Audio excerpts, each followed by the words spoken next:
humanist worldview. Amazing, a big bang made this from nothing. This is a humanist worldview. Julian Huxley said, I use the word humanist to mean, next.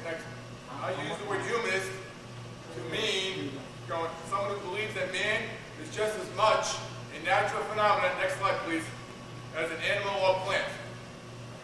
That his body, mind, and soul were not supernaturally created but are products of evolution.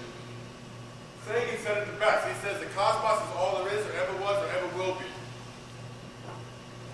Now the other worldview is the creationist worldview that we believe is an incredible designer because of the complexity we do see all around us.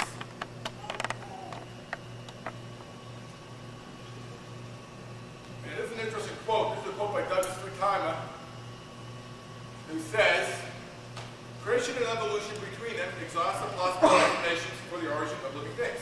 Organisms either appeared on the earth fully developed or they did not. If they did not, they must have developed from pre-existing species by some process of modification, evolution. If they did appear in a fully developed state, they must have indeed been created by some omnipotent intelligence. Now I want to read a quote because we brought the point about evolution started from life, but that's what the early evolutionists say, so I really think this is important. This is from G.A. Kirkwood.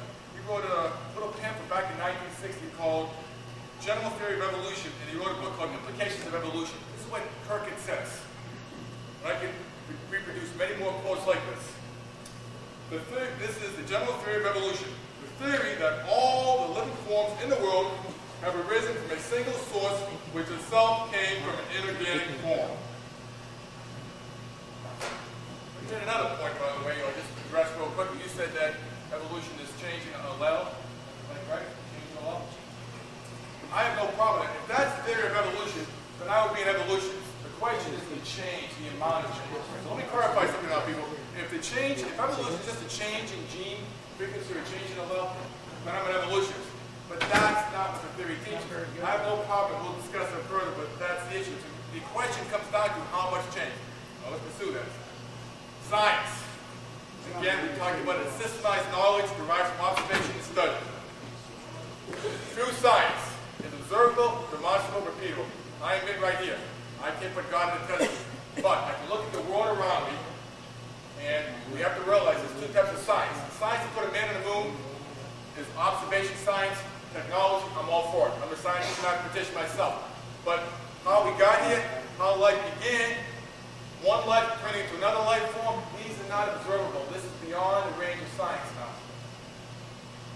Keep that in mind. Neither one of those theories, special creation or evolution, in terms of seeing one kind of life form turning into another form, watching life come from non-life, this is not observable.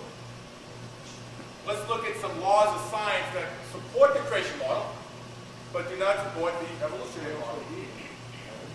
The first law is called, well, actually, this is the second law. I'm going to skip the first law. The first law is the second law says everything tends toward disorder.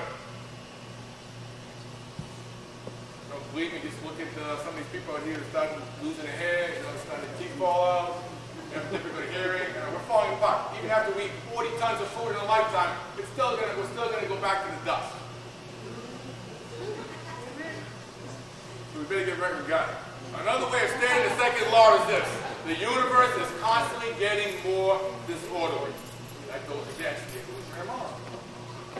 That's Isaac Asimov, no friend to the evolutionary camp. Matter of fact, all the quotes I'm using for the majority are from the evolution, so it's an important point.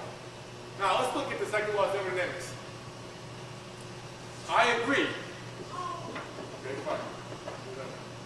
I agree. I agree. We have an open system. Yes, we have the sun's energy, available energy. I agree. But these conditions are not enough. We are missing two things again, and this is where the evolutionary model falls, but the creation model makes sense. Where you don't have a program. Okay? For example, genetic code and DNA of living systems. That's an incredibly complex code. Those things just don't happen by chance.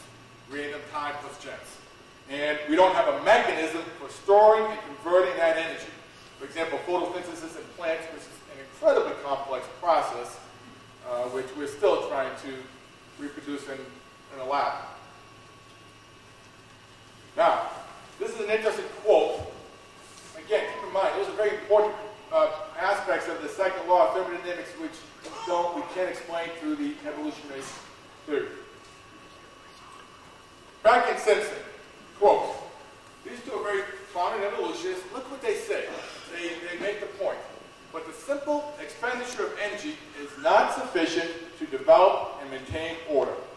A bull in a china shop performs work, but it neither creates nor maintains organization. The work needed is particular work. It must follow specifications. It requires information on how to proceed. Second law, another quote, this is by John Ross, another evolutionist. He says, there are no known violations of the second law of thermodynamics. Ordinarily, the second law is stated for isolated systems, but the second law applies equally well to open systems. I believe the second law is really a death knell to the evolutionary theory. And I'm interested to see how you might get around that. Now, another aspect is called the law of cause and effect, which is we use in every single scientific discipline, correct? If we see an effect, we expect an effective cause. Well, chance, time, randomness is not a sufficient cause for this universe, this vast, incredible universe, which there's a term called the anthropic principle. Anybody familiar with that term? And it talks about a fine-tuning of so many different principles to have the universe we have. It's amazing. Every cause is greater than its effect. The creation model has a sufficient cause. Fact. The evolutionary model, time plus chance, randomness, is not a sufficient cause for this universe. Now, I'm sorry, but we have to talk about the origin of life. Because to stop talking about change in gene frequencies, you've got to get life from non-life. Now, I've noticed in the last 20, 30 years, because I've studied this pretty diligently, that's a topic the evolutionists now don't want to talk about anymore. But if you look at the early debates, and I have, that's one of the main focuses, and I've noticed that now, that's interesting, why we just want to avoid it. But we have to get into that. Origin of life is critical. In the evolutionary model, you have to believe that at some point in time, in some form of spontaneous generation.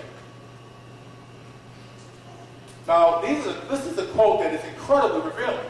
George Wall, and I know that if you're an evolutionist, you should know this name. Matter of fact, some of the names, you should know these names. If you're an evolutionist, these are some of the most well-known evolutionists. One has only to contemplate the magnitude of this task, to concede that spontaneous generation of a living organism is impossible. Yet here we are, as a result, I believe, of spontaneous generation. Have faith. H.P. Yawkey is another person I really like because he's a mathematician, and look what he says. He says, one must conclude that contrary to the established and current wisdom, a scenario describing the genesis of life on Earth by chance and natural causes, which can be accepted on the basis of fact and not faith, has not yet been written.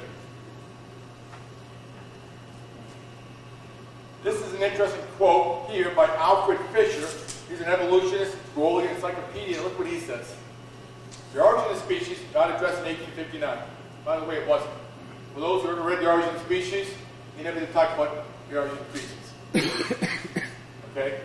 Anybody read The Origin of Species? Do you realize that? But the origin of life, the origin of the major groups of animals remains unknown.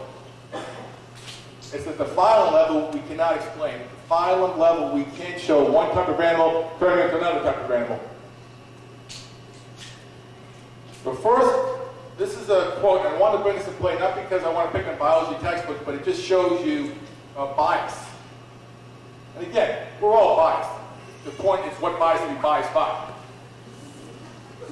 This is a biology unity and diversity of life.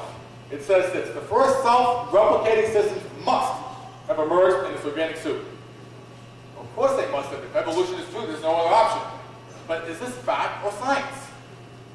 See, I have to say something. You're going to find